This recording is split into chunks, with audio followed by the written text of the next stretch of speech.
Hi everyone. So there's a story today about an innkeeper by the name of Shimon. These stories happened hundreds of years ago in Europe, usually Poland or Russia, and the jobs were water carriers and wood carriers and innkeepers. So this man by the name of Shimon was an innkeeper, and usually business was good, but lately it had been getting worse and worse. So the little money that he actually made would go to the food, and it would go to taking care of his children and his wife, and he didn't really have enough money to pay the rent. And so one day, the landlord, after months without paying any rent, comes to him and says, you know what? You have to pay now everything you owe me. And he says to him, oh my gosh, I don't have the money. Give me a month and I will see what I can do. And the man says, no, I need the money. This is the date I need it by. Otherwise, you won't have your job anymore. So he says, okay, give me a minute, give me some days. And he says, you have 2 days to come back with the plan that I said, and I need the money.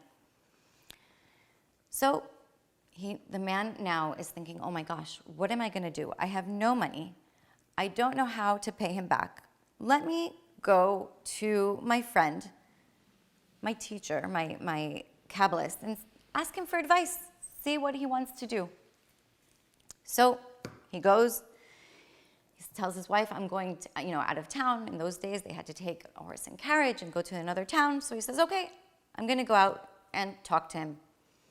So he goes and he tells the man, the Kabbalist, what his problem is. He says, I don't have enough money to pay the landlord. I don't have enough money to cover anything. I don't know what to do. So the man looks, and the Kabbalist is listening to him, and he's saying to him, you know what? If you don't have enough money to pay the rent, you need to buy the village. Now the man is completely perplexed. He went to his Kabbalist. He went to his teacher. This man is supposed to give him advice. He's supposed to know what he's talking about. And he says to himself, he either didn't hear me or he knows nothing about business. How could I possibly buy the village if I don't even have money to pay the rent? He says, you know what? I'm going to go back. Before I leave, I'm going to go back and I'm going to ask him again. So he goes back and he asks the man again, and the man says to him the same thing.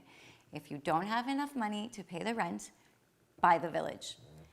Now this poor Shimon is completely distraught. He doesn't know what to do. He's going back home. He has no advice, no installments to pay for his inn, no money for food, nothing.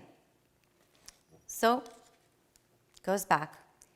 He gets back to the town and gets back home, and all of a sudden his wife says, the landlord is here.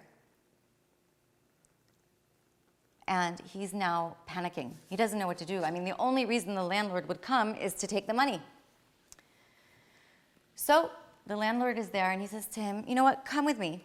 Let's go sit down. Let's go talk. And now the man is completely shocked, doesn't know what's going on. And he sits down. He quiets down a little bit. And he says, I have an idea. He says, I want to sell you the whole village. The landlord says to him, I want to sell you the whole village. And now Shimon is shocked. The Kabbalist wasn't wrong. This man wants to sell him the whole village. But wait, he still doesn't have money. And the landlord says, I'm going to take you to this rich man who lives in a different town. He's going to loan you 10,000 rubles so that I can buy the village from you. So you can buy the village from me.